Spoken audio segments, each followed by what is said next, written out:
2018లో వచ్చినటువంటి కేరళ ఫ్లడ్స్ మీకు గుర్తుండుంటే దాని మీద ఒక సినిమా కూడా వచ్చింది. చాలా దారుణమైనటువంటి ఫ్లడ్స్ అవి. దాదాపు 500 మంది చనిపోయారు. దాన్ని మించినటువంటి ఫ్లడ్స్ ఇప్పుడు 2024లో కేరళకి వచ్చినట్టు కనిపిస్తుంది. అయితే అప్పుడు అదొక సెపరేట్ ఏరియా, ఇది సెపరేట్ ఏరియాగా వచ్చింది. నిజానికి ఇప్పుడు వచ్చినటువంటి ఫ్లడ్స్ లో మేజర్ గా జనాలు ఇంతమంది చనిపోవడానికి ఉన్న కారణం ఏంటంటే నీరు కూడా కాదు. నీరు వల్ల కొండ చర్యలు విరిగిపోవడం, ల్యాండ్ స్లైడ్స్. మొత్తం ఈ కొండ చర్యల మీదకి నీళ్లు వచ్చేయటం వల్ల ఆ నీటి ధార ఎంత ప్రవాహం ఉందంటే కొండల మీద గుట్టల మీద ఉన్నటువంటి పెద్ద పెద్ద బండరాళ్ళని సైతం ఈ వాటర్ మూవ్ చేసేస్తుంది. దాంతో ఒక పెద్ద బండరాయి వచ్చి ఒక కొండకి అంచు మీద పడింది, అంటే కొండ కిందకి జారుతుంది అనుకోండి. ఆ పెద్ద బండరాయి జారుతున్నప్పుడు పక్కన ఉండేటువంటి ఇంకా దానికంటే కాస్త చిన్న ప్రతీది కూడా మూవ్ అయిపోతుంది కదా. అవన్నీ మూవ్ అయిపోయి కొండల మీద గుట్టల మీద, వయనాడ్ ఏరియా అంతా కూడా కొండలే కదా, ఆ గ్రామాల మీద ఆ రాళ్ళు పడిపోతున్నాయి వచ్చి. ఒకసారి జరిగిపోయింది ఇదంతా.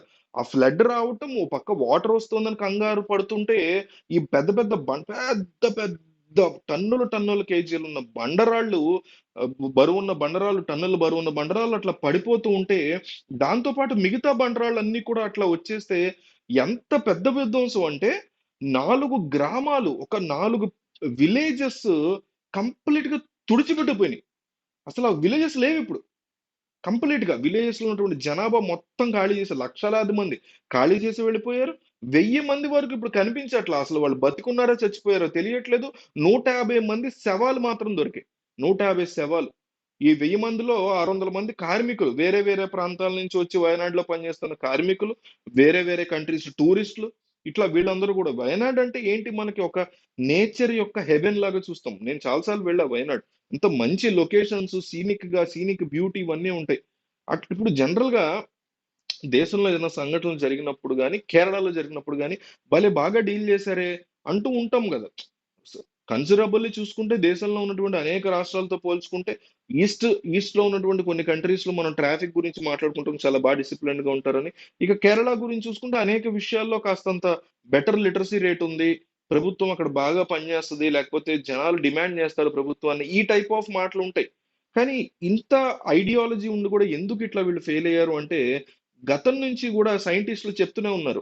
పక్కనే ఉన్నటువంటి అరేబియా సముద్రపు గాలులు తీవ్రంగా వేడెక్కుతున్నాయి, వేడెక్కుతున్నాయి. ఇదంతా గ్లోబల్ వార్మింగ్ లో భాగంగా మనం వేసే చెత్త దగ్గర నుంచి మనం డిస్పోజ్ చేసేటువంటి ప్రతి మలినాల వరకు ఇవన్నీ కూడా నేరుగా వెళ్ళి సముద్రంలో కలవటం వల్ల, సముద్రాన్ని సరిగ్గా డీల్ చేయకపోవడం వల్ల, చెత్తను తీసుకెళ్లి సముద్రంలో వేయడం, మొత్తం దేశంలో ఉన్న చెత్త అంతా రకరకాల ప్రాంతాల్లో సముద్రానికి వెళ్తుంది.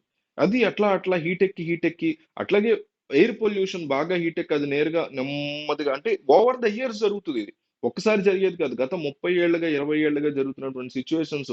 ఈ వేడి ఎక్కినప్పుడు సముద్రం పైన ఉన్నటువంటి ఈ గాలంతా వేడెక్కుతుంది. వేడెక్కినప్పుడు అది ఎక్కడికి వెళ్తుంది? అప్పుడే అంటే పైకి వెళ్తుంది కదా.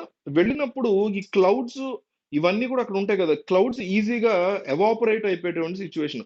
దానికి తోడు విండ్ గనక, అంటే అట్లా అయినప్పుడు ఏమవుతుందంటే సముద్రంలోనే పడుతుంది. ఆ ఫ్లడ్ వచ్చేంత రెయిన్ సముద్రంలోనే పడుతుంది. కానీ ఇక్కడ ఏం జరుగుతుంది, అదే టైంకి విండ్ మూవ్‌మెంట్ మాన్సూన్స్ కోసం విండ్ ఇటు జరుగుతుంది. అదే టైంకి ఈ వేడెక్కిన అప్పుడే రెడీ టు ఎవాపరేట్ అయ్యేటువంటి క్లౌడ్స్ అన్నీ వయనాడ్ ఏరియాకి వచ్చేసాయి. కాస్తంత దూరంలోనే ఉంటుంది కాబట్టి సముద్రం. అంటే సైంటిఫికల్ గా మనం నేచర్ పరంగా చూసుకుంటే ఇదంతా మనకి డిస్టెన్స్ లా అనిపిస్తుంది, కానీ నేచర్ కి ఇది పెద్ద మ్యాటర్ కాదు. సో ఇవన్నీ వచ్చి దగ్గరలో ఉండేటువంటి కొండల మీద వెంటనే ఎవాపరేట్ అయిపోయినాయి. ఎవాపరేటేషన్ రెడీగా ఉన్నటువంటి క్లౌడ్స్ డిస్పోజ్ అయిపోయినాయి, రెయిన్ ని పడేసి. అంటే ఇదంతా ఒక భారీ లెవెల్లో జరుగుతుంది, చిన్నగా కాదు.